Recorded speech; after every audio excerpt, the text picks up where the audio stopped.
अहमद सईद साहब आपसे आगाज कर लेते। 308 अभी तो ये 47 ओवर तक रिस्ट्रिक्ट किया गया था, अगर 3 ओवर मजीद मिल जाते तो मेरे ख्याल एंड तक जा रहे थे हम। 308 पे 9 और ऑन दी अदर हैंड हमने देखा कि 271 पे पूरी टीम आउट होगी और ये मैच बड़ा मजे का रहा। किसी भी टाइम वो ऐसा नहीं लगा कि वन साइड मैच होने वाला है। जब तक क्लासन खड़े थे, जब तक मिलर खड़े थे, फिर अचानक से पाकिस्तानी बॉलर्स ने जिस तरह से पासा पलटा है, कमाल हो गया। जरा ओवरऑल अगर इस स्टैट्स पे बात कर ली जाए इस मैच के, तो जरा बताएं हमारे शायकीन को। जी, सबसे पहले तो हमारे तमाम शायकीन को जो है मुबारकबाद। पाकिस्तान की टीम ने वो काम कर दिखाया है जो 1991 से लेकर आज तक कोई टीम नहीं कर पाई। इन 33 सालों में 57 मरतबा साउथ अफ्रीका में बायलैटरल सीरीज़ खेली गई। 11 टीमों ने कोशिश की। ऑस्ट्रेलिया की टीम 10 मरतबा साउथ अफ्रीका गई, ऑस्ट्रेलिया की टीम ये काम नहीं कर पाई। इंडिया की टीम 7 मरतबा साउथ अफ्रीका गई, इंडिया की टीम ये काम नहीं कर पाई। पाकिस्तान की टीम ने साउथ अफ्रीका को साउथ अफ्रीका के अंदर जो है वो वाइट वॉश कर दिया है एक रोज़ा सीरीज़ के अंदर, और ये जनूबी अफ्रीकी सरजमीन पर पहली मरतबा हुआ है। आपने मैच के बारे में पूछा, कल जोहानिसबर्ग के वंडर स्टेडियम में ये मैच था। टिम्बा बवूमा ने टॉस जीतकर पहले दोबारा से, जिस तरह से उन्हें पिछले दूसरे मैच में किया, इस मैच में भी उन्होंने पाकिस्तान को बैटिंग करने की दावत दी और पाकिस्तानी बल्लेबाजों ने इसका भरपूर फ़ायदा उठाया। अब्दुल्ला शफीक गो के अब वो एक सिटिंग डक बन चुके हैं, वो आए और चले गए हमेशा की तरह। उसके बाद साइम अयूब और बाबर आजम ने जिस तरह से उस इनिंग्स को लेकर वो आगे बढ़े, बहुत शानदार अंदाज में उन्होंने, साइम अयूब ने जो है वो सेंचुरी स्कोर की, बाबर आजम ने सेंचुरी स्कोर की, मोहम्मद रिजवान आए उन्होंने भी सेंचुरी स्कोर की, और फिर जिस तरह से उसको फिनिश किया गया उस मैच को पाकिस्तान ने आखिरी 8 ओवर में, जिस तरह से आपने कहा कि 308 रन पाकिस्तान ने हासिल किए, तो आखिरी 8 ओवर में पाकिस्तानी बल्लेबाजों ने 82 रन स्कोर किए और पाकिस्तान का ये मजमुआ जो है 300 की नफसियाती हद को अबूर करने में पाकिस्तान कामयाब हुआ, बावजूद इसके कि ये मैच 47 ओवर तक महदूद कर दिया गया था बारिश के बायस। पाकिस्तान की क्रिकेट टीम का अगर हम देखें तो उसका हवाल हमें यही नज़र आता है कि अगर इनकी बैटिंग क्लिक कर जाए और बैटिंग जो है वो 300 रन से ज़्यादा रन करने में कामयाब होती है, तो अमूमन ऐसा होता है कि पाकिस्तान की बॉलिंग जो है वो उसको डिफेंड कर लिया करती है, और पाकिस्तान की बॉलिंग ने वही किया। यहाँ पर यकीनन दाद देना पड़ेगी मोहम्मद रिजवान की कप्तानी को, जिन्होंने अपने बॉलर्स का शानदार अंदाज में इस्तेमाल किया। यहाँ पर यकीनन बॉलर्स की लाइन लेंथ, बॉलर्स की एक्यूरेसी की दाद देना होगी, जो कप्तान के एतमाद पर पूरा उतरे, और ख़ास तौर पर डेब्यू करने वाले सुफियान मुकीम, जिन्होंने 52 रन देकर 4 खिलाड़ी आउट किए, वो पाकिस्तान की क्रिकेट हिस्ट्री में छठे बॉलर बन गए हैं जिन्होंने अपने एक रोज़ा डेब्यू पर 4 खिलाड़ियों को आउट किया, और इस साल वो एक कारनामा सर अंजाम देने वाले तीसरे बॉलर हैं। इससे पहले अबरार अहमद और फैसल अकरम भी अपने डेब्यू पर 4 खिलाड़ी आउट कर चुके हैं। सही, जिस तरह से आप अभी हम बात कर रहे हैं साइम अयूब और बाबर आजम की, 114 रन की पार्टनरशिप लगी जनाब माशाल्लाह, और उसके बाद 83 रन की पार्टनरशिप लगी है साइम अयूब और रिजवान, और मेरे ख्याल यही वो पार्टनरशिप्स हैं जो पाकिस्तान को 308 तक लेगी। और बट साहब कहा करते हैं अगर पहले 6 खिलाड़ी चल गए ना तो 310 315 जो कोई बड़ा स्कोर नहीं होना चाहिए, और ये साबित किया है। अगर हमारे पास साइम अयूब की बैटिंग पड़ी हो तो जरा हम भी दोबारा से लुत्फानंदोज हों। उसकी वो जो उसने शॉट्स खेले, 2 छक्के 13 चौके, और साइम अयूब के बारे में कहा जाता था कि जनाब ये टेप बॉल का प्लेयर है, टुल्ले चुल्ले लगा लेता है, लेकिन ये प्रॉपर बैटर नहीं है। एक ही नो लुक जो शॉट है इसकी, उसके अलावा इसके पास कुछ है नहीं, लेकिन उन्होंने ग्राउंड के चारों तरफ गेंद को भेजकर साबित किया कि वो माशाल्लाह से प्रॉपर बैटर है। ये टॉप स्कोरर जिम्बाब्वे से लेके, ऑस्ट्रेलिया से लेके, अब साउथ अफ्रीका, और इससे पहले भी जो सीरीज हुई टॉप स्कोरर ये रहे हैं। हमने बड़ी तनकीद की, लेकिन अब बार बार कहता हूं कि तनकीद बड़ा इसलिए होता है। ये वो जनाब साइम अयूब की बैटिंग है कि क्या कमाल की क्लास से शॉट्स खेल रहे हैं, और उसमें हमने देखा कि कवर ड्राइव भी है और वो पूरा कम्युनिकेट कर रहे हैं नॉन स्ट्राइकर एंड पे जो भी खड़ा होता है। जो साइम अयूब है, इनके बारे में अक्सर में बात करते रहे हैं कि इनका जो स्टॉक है, जो शॉट मारने की इनकी सलाहियत है, वो ग्राउंड के चारों तरफ में खेलने की है। ये जो आपने तज़किरा किया पार्टनरशिप्स का, इसमें एक बात मैं यहाँ पर ऐड करता चलूँ कि पाकिस्तान में बहुत ये बात शुरू होती है कि स्ट्राइक रेट और इंटेंट और इस किस्म के मॉडर्न डे क्रिकेट और वगैरह वगैरह। आप अगर देखें तो एक रोज़ा क्रिकेट में एक मेथड होता है ज़ाहिर है उस स्ट्राइक रेट को भी इंप्रूव करने का। मोहम्मद रिजवान क्रीज पर आए तो उन्हें पहली 14 गेंदों में 7 या 8 रन बनाए, उसके बाद जो है उनका स्ट्राइक रेट 100 से ज़ायद था जब वो आउट हुए। पिछले मैच में अगर हम देखें तो मोहम्मद रिजवान ने पहली 35 या 34 गेंदें खेलने के बाद सिर्फ 13 या 14 रन बनाए थे, और वो 82 गेंदें खेलने के बाद 80 रन स्कोर करने में कामयाब हुए। यही किया था साइम अयूब ने। आपको याद होगा कि भट्ट साहब ने एक बार एक मशवरा दिया था कि साइम अयूब अगर शुरू की 25-30 बॉलें देखकर खेल लें तो उसके बाद साइम अयूब जो है वो हमेशा लॉन्च करते हैं, और साइम ने यही किया है इन 2 इनिंग में। साइम का जो कल भी स्ट्राइक रेट था वो आखिर में 94 बॉल्स पर 101 रन उन्होंने बनाए, लेकिन जो शुरू की 25-30 बॉलें उन्होंने खेली हैं उन्होंने टाइम लिया, उन्होंने अपने आप को एडजस्ट किया, और नेचुरली जब बॉल समझ में आना शुरू हो जाए, जब बॉल बैट के ऊपर आना शुरू हो जाए, तो स्ट्राइक रेट जो है वो नेचुरली इंप्रूव होता है। बिल्कुल ठीक है, ठीक है। मजीद एक्सपर्ट ओपिनियन ले लेते हैं जी। साबिक टेस्ट क्रिकेटर अजहर खान साहब ने भी ज्वाइन किया। अस्सलाम वालेकुम खान साहब। जी जी, वालेकुम अस्सलाम।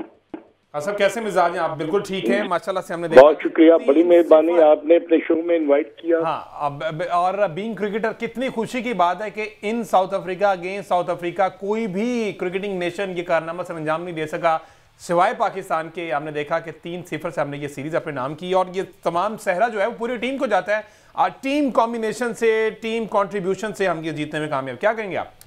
बिल्कुल आपने सही बात की है, क्योंकि देखें कि टीमें वही जीतती हैं जिनकी जो रिस्पॉन्सिबिलिटीज होती है ना, वो हर एक खिलाड़ी जो है अपने सर पर लेकर खेलता है।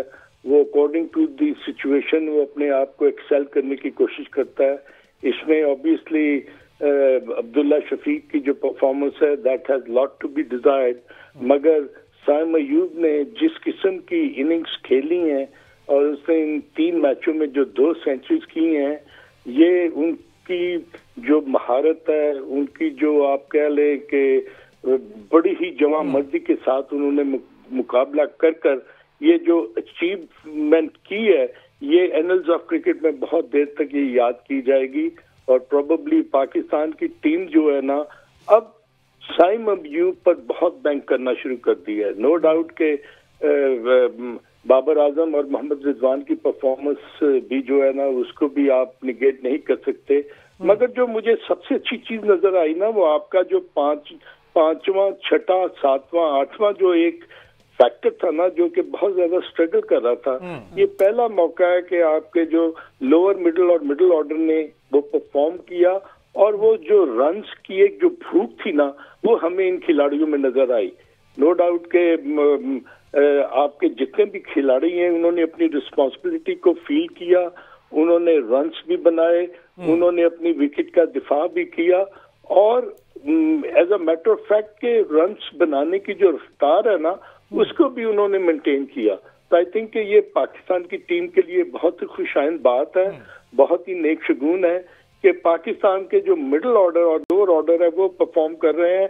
ऑल्दो के आपका टॉप ऑर्डर में बाबर आजम ने इस सीरीज में अच्छी परफॉर्मेंस दी, 250 की है, रिजवान ने 250 की है, but as a matter of fact के सलमान अली आगा की परफॉर्मेंस को आप जो है ना वो निगेट नहीं कर सकते। तो आई थिंक ये एक कॉम्बिनेशन था जो तमाम खिलाड़ियों ने ना अपनी रिस्पॉन्सिबिलिटी को फील करके वो ग्राउंड में वो उसको परफॉर्म किया, और ये प्रेशर जो था ये डाइवर्ट किया साउथ अफ्रीका पर। बिल्कुल टीम वर्क तो है ऐसी, लेकिन खान साहब इसके साथ साथ हमें अब्दुल्ला शफीक की कारकर्दगी को नहीं भूलना चाहिए, जो उनका कंट्रीब्यूशन रहा पूरी टीम में उनके साथ। अब वो भी हमने देखा है 3 डक्स, मेरे ख्याल ये भी जो है ना, ये सेहरा सिर्फ अब्दुल्ला शफीक के साथ ही जाता है, इसके अलावा और कोई ऐसा बैटर नहीं है जो मुसलसल एक ही सीरीज में 3 दफा 0 पे आउट हुआ। अगर अब्दुल्ला के आउट हाँ ये बिल्कुल चल रहे हैं। अब्दुल्ला की कोई खान साहब आपको टेक्निक में कोई इशू आ रहा है, या फिर प्रेशर है, या फिर कंडीशन सिर्फ उसके लिए मुश्किल है, बाकियों के लिए इतनी नहीं है? नहीं, मेरा ख्याल है कि आप ये देखें कि अब्दुल्ला का जो एटीट्यूड है ना, और मेंटल जो इक्वेशन होती है ना, वो बड़ी काउंट करती है जब आप एज एन ओपनर खेलते हैं। आपका अपनी ऑफ स्टंप का बिल्कुल आपको अंदाजा होना चाहिए। ये 50 ओवर की गेम है, ये कोई 20 ओवर की गेम नहीं है कि पहले 6 ओवरों में ही आपने सब कुछ लूट कर तो अपना मजा जो है वो बनाना है। इसमें आपको ना बॉल को कहीं पर छोड़ना भी पड़ता है, कहीं पर आपको मेरिट पर खेलना भी पड़ता है, कहीं पर अगर आपको रन्स नहीं मिल रहे तो अपनी आपने विकेट का दिफा भी करना है। तो आई थिंक कि जो चीज लैग कर रही है ना, मुझे वो ये लग रहा है कि mentally he is totally down now. 3-0 के बाद ना प्रेशर जो है वो बिल्ड करता रहा। अब ये हुआ कि उसके पास अब टेक्निक अगर थी, फ्रंट फुट पर वो खेलना जानता है, मगर जो बॉल का बाउंस, स्टीप बाउंस था ना, और थोड़ी सी मूवमेंट थी, आप देखें कि वो 3 दफा जो आउट हुआ है वो बिहाइंड द स्टंप्स आउट हुआ है। इसका मतलब है कि उसका बल्ला जो है ना वो अपनी बॉडी से बाहर वो खेल रहा है, जिसकी वजह से उसकी ये एज लग रही है और वो आउट हो रहा है। उसको अपनी ऑफ स्टंप का भी अंदाजा नहीं है, बॉल को छोड़ने का उसको अभी हुनर नहीं आ रहा। तो ये जो है ना, ये प्रेशर जो है ना, ये अब आई डोंट थिंक सो कि अब इसको अगर टेस्ट मैच में वो खिलाते हैं तो फिर इसका एटीट्यूड वहां पर क्या होगा, क्योंकि ये जो 3-0 जो किए ना, ये प्रेशर वो कैरी करेगा when he is going to face the South African bowlers in test matches. अच्छा, अब्दुल्ला शफीक के बारे में खान साहब मैं एक छोटा सा अगर स्टैट ऐड कर दूं, उसको देखती है अब्दुल्ला शफीक के बारे में अगर छोटा सा मैं एक नंबर आपके सामने ऐड कर दूं, अब्दुल्ला शफीक जो है वो पहले ओपनर बन गए हैं जो 3 बार एक सीरीज में डक पर आउट हुए हैं। पाकिस्तान की जानिब से भी कैलेंडर ईयर में सबसे ज़्यादा डक पर आउट होने का जो एक बुरा रिकॉर्ड है वो उन्होंने अपने नाम कर लिया है। इससे पहले मोहम्मद हफीज़ और इमरान नज़ीर जो है वो अच्छे बार आउट हुए थे। इंटरनेशनल क्रिकेट में कैलेंडर ईयर में सबसे ज़्यादा डक्स का रिकॉर्ड जो है वो दिल्ली का इतना दिलशान का है, जो 8 मरतबा डक पर आउट हुए थे। अब्दुल्ला शफीक पाकिस्तान की जानिब से सबसे ज़्यादा डक पर आउट होने वाले खिलाड़ी बन गए हैं एक कैलेंडर ईयर में।